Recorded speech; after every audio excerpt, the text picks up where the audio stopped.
नमस्कार दोस्तों, the right discourse में आपका स्वागत है। मैं हूं आपका होस्ट किसले कुमार। आज हम बातें करेंगे जॉर्ज फ्लॉयड के मर्डर के बारे में, जो अमेरिका में अभी हुआ। उनका मर्डर एक वाइट पुलिसमैन ने किया।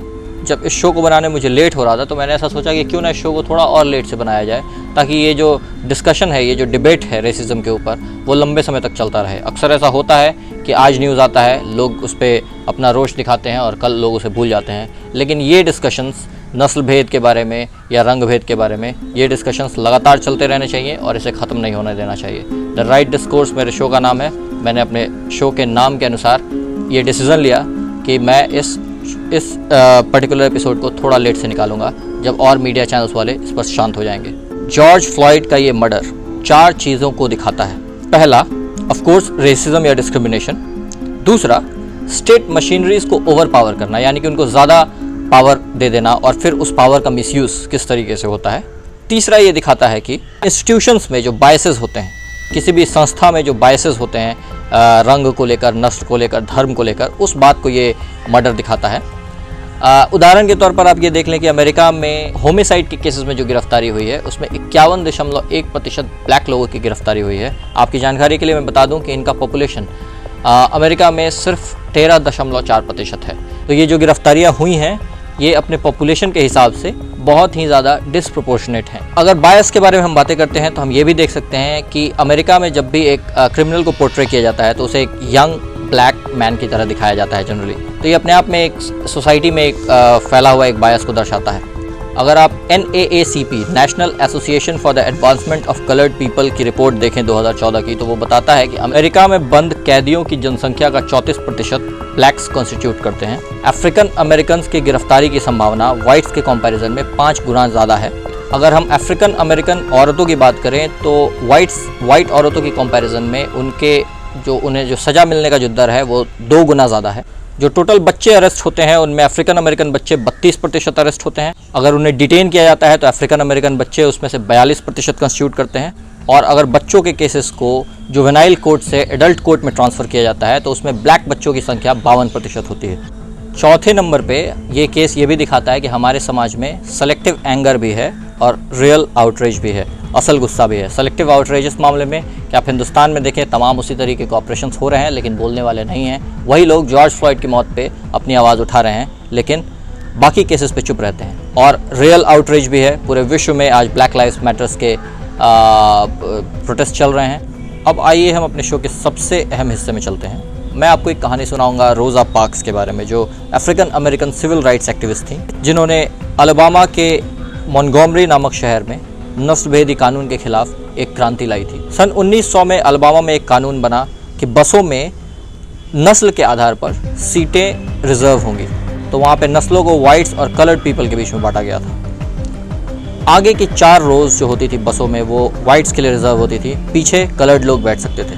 लेकिन जैसे जैसे समय बढ़ता गया वैसे वैसे बस कंडक्टर्स ने और बस ड्राइवर्स ने उसको अपने हिसाब से तोड़ा मरोड़ा और वो कोई भी सीट वाइट्स के लिए रिजर्व कर देते थे। उनके पास मूवेबल साइंस होती थी कलर्ड सेक्शन के लोगों के लिए या वाइट्स के लोगों के लिए, उसको वो आगे पीछे बढ़ाते रहते थे। जैसे जैसे वाइट्स का पॉपुलेशन बस में बढ़ता जाता था, उस तरीके से ड्राइवर्स वाइट्स के लिए ज़्यादा सीटें रिजर्व करते जाते थे और ब्लैक लोगों को अपनी सीटें देनी पड़ती थी। एक नियम ये भी था कि कलर्ड लोगों को आगे के गेट से सिर्फ और सिर्फ बस में फेयर यानी कि भाड़ा देने के लिए चढ़ना है, फिर पीछे के गेट से चढ़ के उन्हें अपना सीट लेना है। वो आगे से पीछे की ओर बस में ही ट्रैवल करके नहीं जा सकते थे क्योंकि वहाँ पे वाइट्स बैठे रहते थे। तो इस तरीके के नियम यूनाइटेड स्टेट्स में 1900 में लाए गए और उसके बाद ये फॉलो हुए 1955 तक, जब रोज़ा पार्क्स वहाँ आई।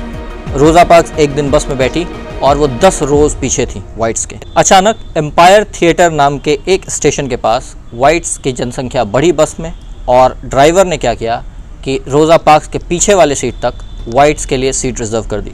नियम के अनुसार रोज़ा पार्क्स को वहाँ से उठ जाना चाहिए था, लेकिन रोज़ा पार्क्स ने उठने से इनकार कर दिया। उन्होंने अपनी जीवनी माई स्टोरी में लिखा है कि लोग अक्सर ऐसा कहते हैं कि मैं थक चुकी थी या मैं बूढ़ी हो गई थी, लेकिन मैं ना तो थकी हुई थी और मैं ना ही बूढ़ी हुई थी। मैं अगर थकी थी तो सिर्फ और सिर्फ बार बार हार मान जाने से।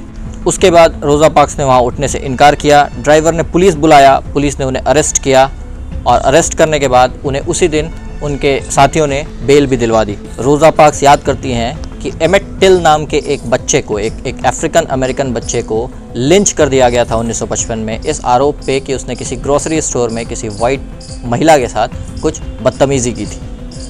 उस घटना को याद करने के बाद रोज़ा पार्क्स ने वहाँ उस बस की सीट से उठने से इनकार कर दिया था। फिर सिलसिला शुरू होता है बस बॉयकॉट का। Jo Ann Robinson Alabama state college की एक प्रोफेसर और वुमेन्स पॉलिटिकल काउंसिल की एक मेंबर थी, उन्होंने उस रात 35,000 बिल्स बनाए, हैंड बिल्स बनाए, जिनको आप पैम्फलेट्स कहते हैं। उस पर उन्होंने लिखा कि आने वाले मंडे को सारे अफ्रीकन अमेरिकन बस का बॉयकॉट करेंगे। मोंटगोमरी शहर के बस को बॉयकॉट करने के लिए उन्होंने उनसे अपील की और कहा कि अगर आप काम करते हैं तो आप कैब ले लें, अगर आप बच्चे हैं तो अपने बच्चों को स्कूल ना भेजें, आप अगर पैदल जा सकते हो तो पैदल जाएं, लेकिन कृपया करके बस का इस्तेमाल ना करें, बस का बॉयकॉट करें। यह हमारे आन मान शान की बात है। ये घटना है दिसंबर 5, 1955 की। उस दिन पार्क्स का ट्रायल चल रहा था। 35,000 लीफलेट्स पूरे मोंटगोमरी शहर में बांटे गए। उसके बाद मंडे को बारिश के बावजूद बस सर्विस का बॉयकॉट किया गया। इस एक दिन के सक्सेसफुल बस बॉयकॉट के बाद ब्लैक कम्युनिटी ने सोचा कि इस प्रोटेस्ट को हमें कंटिन्यू करना होगा, तभी इस तरीके के जो नस्ल भेदी कानून हैं उनको क्वैश किया जा सकता है, उन्हें एक करारा झटका दिया जा सकता है। इसके बाद मोंटगोमरी इम्प्रूवमेंट एसोसिएशन नाम का एक संगठन बनता है, जिनके प्रेसिडेंट होते हैं मार्टिन लूथर किंग जूनियर। जी हाँ, वही मार्टिन लूथर किंग जूनियर जिन्हें बाद में चल के नोबेल पुरस्कार भी मिला। फिर वहाँ के पूरे अफ्रीकन अमेरिकन सोसाइटी ने तकरीबन 1 साल से ज़्यादा समय के लिए बस का बॉयकॉट किया। प्रिसाइजली 381 दिनों तक वो बस का बॉयकॉट चला। बस की कंपनी बिल्कुल बैठ चुकी थी, क्योंकि सबसे ज़्यादा कम्यूटर्स उसमें अफ्रीकन अमेरिकन होते थे। उनकी आबादी तकरीबन 75% होती थी। बाद में मोंटगोमरी शहर ने इस पूरे के पूरे कानून को खारिज कर दिया, सुप्रीम कोर्ट के एक वर्डिक्ट का हवाला देते हुए, जो कि ब्राउडर वर्सेस गेल केस में आया था। 5 जून 1956 में सुप्रीम कोर्ट ने ये रूलिंग दी थी कि ये बस सेग्रीगेशन कानून अपने आप में अनकॉन्स्टिट्यूशनल है, और सुप्रीम कोर्ट ने 14th अमेंडमेंट यूनाइटेड स्टेट्स का उसका हवाला देते हुए कहा था, जो कि इक्वल प्रोटेक्शन क्लॉज के अंतर्गत आता है। इसी 14th अमेंडमेंट के बारे में मैंने आपको अपने पुराने वीडियोज़ में ही बताया था, जो मैंने NTCA के लिए बनाया गया था। और इसी कानून को यूनाइटेड स्टेट्स के 14th अमेंडमेंट से लेकर हिंदुस्तान के आर्टिकल 14 में भी डाला गया है। अब आपको एक कहानी मैं अपनी भी सुनाता हूँ।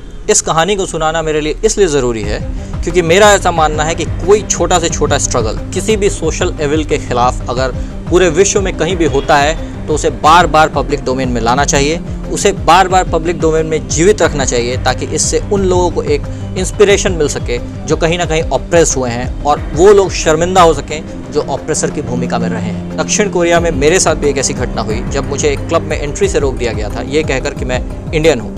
लेकिन मैं वहीं चुप नहीं रहा। मेरे दोस्त ने इसका एक वीडियो बनाया, हमने उसे सोशल मीडिया पे वायरल किया।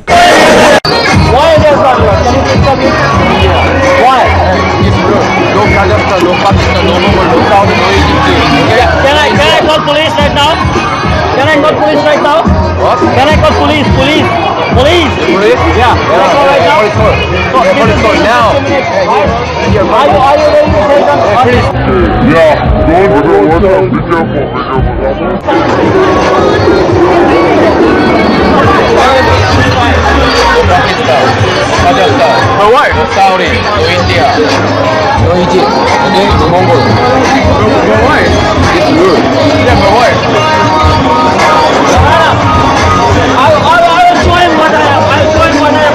ये केस मीडिया में आया। मीडिया के थ्रू हमने ये इंश्योर किया कि इस तरीके की जो गतिविधियां हैं पूरे के पूरे दक्षिण कोरिया में, उस पर एक चेक एंड बैलेंस लगे। ये केस फिर हमारे इंडियन एम्बेसी ने भी इसको परस्यू किया। मिनिस्ट्री ऑफ एक्सटर्नल अफेयर्स में इसके कई फाइल्स खुले।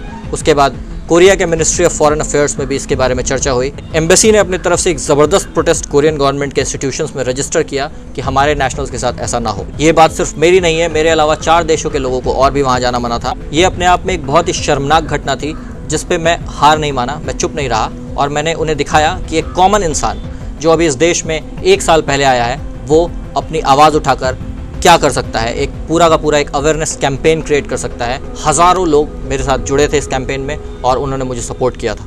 हमने इस बात पे भी आवाज़ उठाई कि कोरिया में एंटी डिस्क्रिमिनेशन लॉ भी होना चाहिए। अब आइए हम देखते हैं कि हिंदुस्तान में हो रही घटनाओं को हम जॉर्ज फ्लॉयड की घटना से कैसे जोड़ सकते हैं। अगर आपको मेरे शो का पहला हिस्सा याद है, जहाँ पे मैंने 4 चीज़ें बताई जो जॉर्ज फ्लॉयड की मौत के बाद दिखती हैं, वो हिंदुस्तान में भी दिखती हैं। पहला, डिस्क्रिमिनेशन। हिंदुस्तान में डिस्क्रिमिनेशन की लिस्ट बहुत लंबी है, कभी जाति के आधार पर, कभी रंग के आधार पर, कभी धर्म के आधार पर, कभी नस्ल के आधार पर तो कभी भाषा के आधार पर। दूसरा, स्टेट मशीनरीज को ओवर पावर हिंदुस्तान में भी किया गया है। आप देखें, सफूरा जरगर अभी जेल में है, पिंजरा तोड़ एक्टिविस्ट अभी जेल में है। Safoora Zargar despite being pregnant she is in jail. ये अपने आप में एक बहुत ही शर्मनाक घटना है। प्रेग्नेंट हथनी की मौत पे आवाज उठाने वाले लोग, सफूरा जरगर जैसे एक्टिविस्ट, प्रेग्नेंट एक्टिविस्ट जो कि जेल में है, उनका ह्यूमन राइट्स वायलेशन हो रहा है, ग्रॉस वायलेशन हो रहा है, उस पर चुप रहते हैं। ये अपने आप में एक सेलेक्टिव क्रिटिसिज्म को दर्शाता है। अलग अलग तरीके से अलग अलग जर्नलिस्ट को, अलग अलग प्रोग्रेसिव लोगों को दबाया जा रहा है, उनकी आवाज़ों को दबाया जा रहा है। उन्हें बेल मिलता है, फिर उन पे कोई दूसरा केस डाल के उन्हें तुरंत अंदर कर दिया जाता है। यूएपीए जैसे ड्रैकोनियन कानून लगाए जाते हैं। ये दिखाता है कि हमने अपने इंस्टीट्यूशंस को कितना ओवर पावर कर दिया है। Human rights violation, minority witch hunt Hindustan में बहुत आम हो चला है। 2015 में एनआरसीबी की एक रिपोर्ट बताती है कि दलित, मुसलमान और आदिवासी 55% जेल में हैं, जबकि इनका पॉपुलेशन सिर्फ और सिर्फ 39% है, यानी कि 39% पॉपुलेशन है, लेकिन उसके बावजूद 55% of them constitutes the inmates in the prison. तो ये अपने आप में एक बहुत ही अनप्रोपोर्शनेट डेटा है। 3 में से 1 अंडर ट्रायल लोग एससी या एसटी में से बिलोंग करते हैं। पिछले 70 साल में वुमेन जज हिंदुस्तान में सिर्फ 8 हुई हैं। सिर्फ और सिर्फ 1 दलित चीफ जस्टिस हुए हैं। अगर हम हाई कोर्ट की बात करें तो हाई कोर्ट में दलित चीफ जस्टिस एक भी नहीं है आज हिंदुस्तान में। तो ये रिप्रेजेंटेशन गैप है जो कि इंस्टीट्यूशनलाइज्ड बायसेस क्रिएट करता है हमारे देश में भी। अब आ जाइए, अब रेसिज्म हमारे देश में भी है। हम साउथ के लोगों को नॉर्थ में चढ़ाते हैं, नॉर्थ ईस्ट के लोगों को यहाँ पे पूरे नॉर्थ में और पूरे साउथ इंडिया में चढ़ाया जाता है। बिहारियों को पूरे हिंदुस्तान में अलग अलग नामों से पुकारा जाता है। तो ये चीज़ें कब ख़त्म होंगी, हम इन सब चीज़ से कब ऊपर उठेंगे, और हमें मीडियोक्रिटी में इतना मज़ा क्यों आता है? Why do we find so much of joy in mediocrity? This is the question that we have to ask ourselves. और इसके अलावा क्या हम एक ऐसे समाज का निर्माण कर सकते हैं जिसका आधार समानता हो, जिसका आधार प्रेम हो, जिसका आधार कॉम्पैशन हो? हमें ये बात सोचना बहुत ही आवश्यक है। इसके साथ ही मैं अपने शो को ख़त्म करूँगा। धन्यवाद।